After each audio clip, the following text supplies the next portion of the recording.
Hello friends, नमस्कार। मैं Rohit Mishra, chemistry teacher. आप सभी का अपने channel pro teacher do number one things में स्वागत करता हूं। आप सभी को आज एसिड बेस सॉल्ट की डिफिनेशन, एसिड बेस सॉल्ट के डिफरेंशिएशन के बारे में एक छोटी सी जानकारी और महत्वपूर्ण टॉपिक के बारे में आपको बताना है। यह प्रोजेक्ट कार्यों के लिए भी, जो क्लास 10th के स्टूडेंट्स होते हैं उनके प्रोजेक्ट के लिए बहुत ज़्यादा इम्पोर्टेंट होता है। खास तौर पर सीबीएसई बोर्ड और यूपी बोर्ड के विद्यार्थियों के लिए आज का वीडियो बहुत ज़्यादा हेल्पफुल होने वाला है। तो आप इसको देखें और नोट्स के रूप में अपनी कॉपी में ज़रूर लिखें, ताकि आगे चल करके आप रिवीजन कर सकें और एज ए स्क्रीनशॉट आप इसको अपनी मोबाइल में सेव कर सकते हैं, जो आपके लिए उचित हो। तो हम आज की क्लास स्टार्ट करें। टॉपिक हमारा है एसिड। अगर हम एसिड के बारे में बात करें तो डेफिनेशन अगर इसकी देखी जाए तो an acid is defined as a substance. एक एसिड को हम एक पदार्थ के रूप में डिफाइन कर सकते हैं, इसमें कोई समस्या नहीं है। whose water solution taste sour taste blue litmus red and neutralize bases. जरा मतलब समझे इसका। हमारे कहने का मीन्स ये है कि जो एसिड होते हैं उनको एक पदार्थ कहा जा सकता है जिसका जलीय विलयन टेस्ट सॉर कैसा होता है, एक प्रकार से कहा जाए तो खट्टा होता है। ब्लू लिटमस रेड, एक कागज है लिटमस पेपर, ब्लू उसको रेड में कन्वर्ट कर देता है। एंड न्यूट्रलाइज बेसिस, और बेसिस को न्यूट्रलाइज करने के लिए, उदासीन करने के लिए एसिड का यूज किया जाता है। नेक्स्ट आपका बेस की बात करें अगर हम, substance is called base if it's aqueous solution test bitter turns red litmus blue और neutralise acid just opposite to acid. हमने क्या कहा, हमने बेस में कहा कि बेस ब्लू लिटमस को रेड में कन्वर्ट करता है। बेस रेड लिटमस पेपर को ब्लू में कन्वर्ट कर देता है। इसका स्वाद जो होता है तीखा होता है। अगर इसको जलीय विलयन में घोल दिया जाए तो स्वाद तीखा प्रतीत होगा। टर्न्स रेड लिटमस ब्लू और न्यूट्रलाइज एसिड। अगर एसिड बेस को न्यूट्रलाइज कर रहा है तो जाहिर सी बात है जो आपका बेस होता है वह एसिड के साथ मिलकर उस सब्सटेंस को न्यूट्रलाइज कर देगा। Acid plus base is equal to neutralization, यानी कि एसिड बेस मिल करके एक प्रकार की रिएक्शन देते हैं, सब्सटेंस को न्यूट्रलाइज कर देते हैं, उसको बोला जाता है न्यूट्रलाइजेशन रिएक्शन। अगर हम बात करें डिफरेंशिएशन की तो एसिड बेस सॉल्ट तीनों के बारे में एक विस्तृत जानकारी। First option, N acid is a substance which dissolve in water. Acid एक प्रकार का पदार्थ है जो जल में घुलेगा। आयनाइजेस, इसको हम लोग कहते हैं इलेक्ट्रॉनिक थ्योरी। ये जनरली आप डेफिनेशन के रूप में याद रख सकते हैं कि स्वाद खट्टा होगा तो अम्ल होगा, स्वाद तीखा होगा तो एक प्रकार से उसको हम लोग क्या कह सकते हैं, बेस या क्षार के नाम से जानते हैं। यहाँ पे इलेक्ट्रॉनिक कॉन्सेप्ट के बारे में बताया गया है, इसकी इलेक्ट्रॉनिक डेफिनेशन कह सकते हैं इसको। अच्छा, N acid is a substance which dissolve in water, ionizes and releases hydrogen ions in solution. अगर कोई जलीय विलयन दिया गया है और एसिड की खासियत होती है कि जल में घोल करके H+ आयन देता है और H+ के नीचे एक्वस लिखा होता है। एक्वस मीन्स होता है जलीय। फॉर्मली जब रिएक्शन कराते हैं जनरली हम लोग, तो उसमें किसी रिएक्शन के नीचे एक्वस लिखा हो तो इसका मतलब होता है उसका जलीय विलयन यूज किया जा रहा है। ये बेसिक चीजें आप याद रखें, ठीक है ना। अच्छा, सेकेंड पॉइंट क्या है एसिड के बारे में, they turn blue litmus paper to red. नीला जो लिटमस पेपर होता है उसको रेड में कन्वर्ट करता है, ठीक है ना। They have pH value less than 7। सबसे महत्वपूर्ण बात अम्लों के बारे में, इसका जो पीएच मान होता है पावर ऑफ हाइड्रोजन, उसका मान होता है कम से कम 7 से कम होता है। यानी अगर कोई आपसे ये पूछता है कि एसिड की पीएच वैल्यू कितनी होती है तो आप बताएंगे कि जिसका मान 7 से कम हो, लेस देन 7 हो, उसको आप एसिड में कन्वर्ट कर सकते हैं। एग्जाम्पल के लिए HCl, हाइड्रोक्लोरिक एसिड, HCl का नेम क्या होता है? हाइड्रोक्लोरिक एसिड, इसका फॉर्मूला आपका HCl है। बात करें कार्बोनिक एसिड की, तो कार्बोनिक एसिड का फॉर्मूला होता है H2CO3, इसको आप नोट डाउन कर सकते हैं।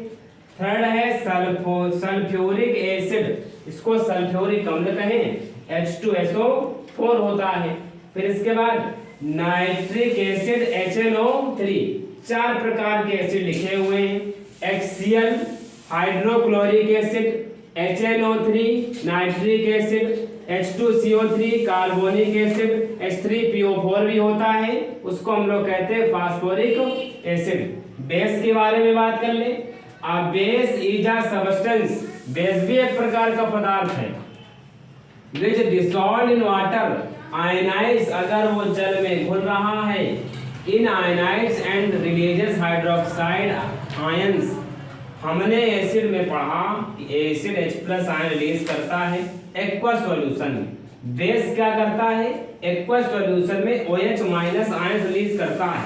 आपको OH नजर आ जाए तो इसका मतलब वो बेस है, आपको H+ नजर आ जाए तो इसका मतलब वो एसिड है, ठीक है ना।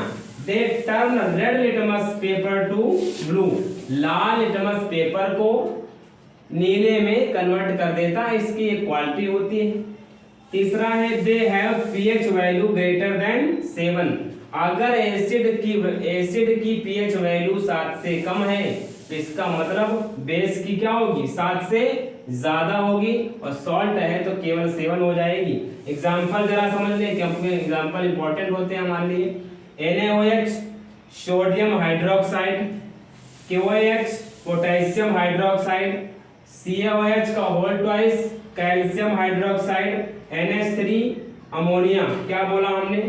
NaOH sodium hydroxide, KOH potassium hydroxide, CaOH का होल ट्वाइस कैल्शियम हाइड्रोक्साइड, और आपका लास्ट में क्या लिखा हुआ है? NH3 अमोनिया, ठीक है ना। नेक्स्ट कॉन्सेप्ट पे आते हैं, सॉल्ट के बारे में भी थोड़ी सी बातचीत कर लें। An salt is a compound formed by the partial और complete replacement of the ionisable hydrogen atoms. Repeat करें जरा, हमारे कहने का तात्पर्य है सॉल्ट एक कंपाउंड होगा, ठीक है ना, फॉर्म्ड बाय द पार्शियल और complete replacement of the ionisable hydrogen. Hydrogen पर प्लस का चार्ज है, इसका मतलब वो आयनाइजेबल है, ठीक है ना, और रिप्लेसमेंट हो रहा है atoms of N acid by A metallic ion और एन इलेक्ट्रोपॉजिटिव, किसी मेटालिक आयन के द्वारा, जैसे Na+, Mg+2, Ca+2, या फिर इलेक्ट्रोपॉजिटिव आयन हो कोई, वो जब हाइड्रोजन को क्या कर देता है? रिप्लेस कर देता है, और रिप्लेसमेंट के बाद जो कंपाउंड बनता है उसको हम लोग क्या कहते हैं? उसको हम लोग सॉल्ट कहते हैं। जनरली अगर छोटे शब्दों में कहा जाए तो, सिंपल शब्दों में, तो एक मेटल और एक नॉन मेटल, एक इलेक्ट्रोपॉजिटिव आयन और एक इलेक्ट्रोनेगेटिव आयन जब आपस में कंबाइंड होते हैं तो जो कंपाउंड बनता है उसको हम लोग सॉल्ट के नाम से जानते हैं। इस डेफिनेशन को आप अपने आप लिख सकते हैं, कोई प्रॉब्लम नहीं है। व्हेन Na+ और metallic ion and electropositive ion and electronegative ion are combined then form salt. This is a simple definition. No effect on litmus paper. ये जो आपका सॉल्ट है लिटमस पेपर पर किसी प्रकार का कोई प्रभाव नहीं डालता है। एसिड बेसिड के केस में आपने समझ रखा है। लिटमस पेपर कोई प्रभाव नहीं है, न्यूट्रलाइज होता है, उदासीन होता है, इसीलिए लिटमस पेपर पर कोई प्रभाव नहीं पड़ेगा। दे है pH वैल्यू 7, एसिड की वैल्यू 7 से कम, क्षार की वैल्यू pH वैल्यू 7 से ज्यादा, और आपका जो सॉल्ट होता है उसकी वैल्यू pH वैल्यू 7 होती है। ये बात आपको याद रखनी पड़ेगी। नेक्स्ट आपका एग्जांपल, इसके एग्जांपल की बात कर ले सॉल्ट की, तो कैल्शियम कार्बोनेट के कई नाम होते हैं, यह बात ध्यान रखना। CaCO3 जो होता है आपका कैल्शियम कार्बोनेट, इसको हम लोग मार्बल भी कहते हैं, ठीक है ना, लाइम स्टोन भी कहते हैं। और जो चौक आपने देखी होगी बचपन में जब हम लोग पढ़ते थे स्कूलों में, अब तो मार्कर आ गए हैं, कुछ पहले के जमाने में चौक हुआ करती थी, आज भी हो सकता है कहीं कहीं पर मिल जाए, लेकिन अब इसकी जो संख्या है वो खत्म हो चुकी है। चौक का युग खत्म है, मार्कर का युग चल रहा है, जो कि आप मेरे हाथ में देख पा रहे हैं। तो चौक का जो फॉर्मूला होता है वो क्या होता है, CaCO3 होता है। इसको हम लोग पढ़ते हैं कैल्शियम कार्बोनेट। नेक्स्ट आपका सोडियम कार्बोनेट।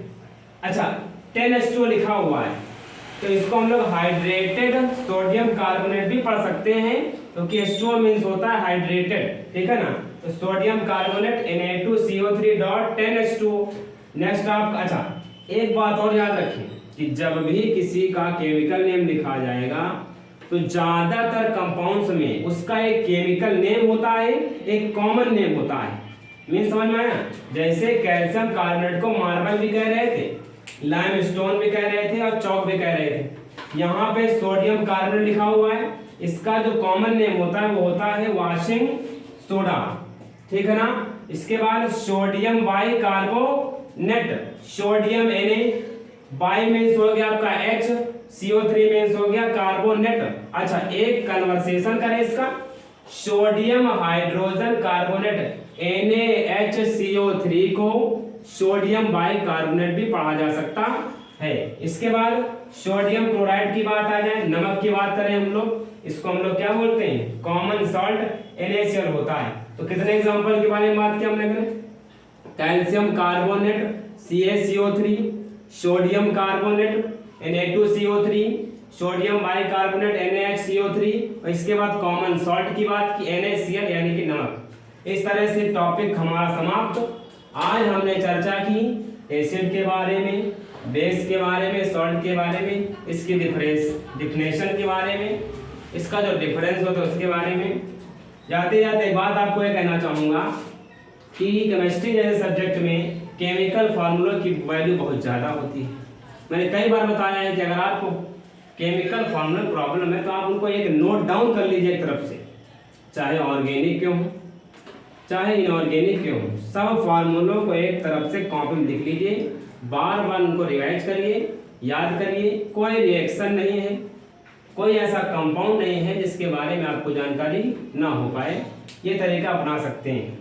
इन्हीं शब्दों के साथ आज की बातचीत समाप्त करता हूँ और आपसे आशा करता हूँ कि आप बेहतर तरीके से अपनी पढ़ाई कर रहे होंगे, बोर्ड परीक्षाओं की तैयारी कर रहे होंगे, और सफलता का मूल मंत्र भी यही है कि मेहनत करते रहिए, प्रैक्टिस करते रहिए और बिल्कुल शांतिपूर्वक मेहनत करते रहिए। किसी से मत बताइए कि हम इतने घंटे पढ़ रहे हैं। आप जब सफल हो जाएंगे तो आपकी सफलता ही शोर मचाएगी।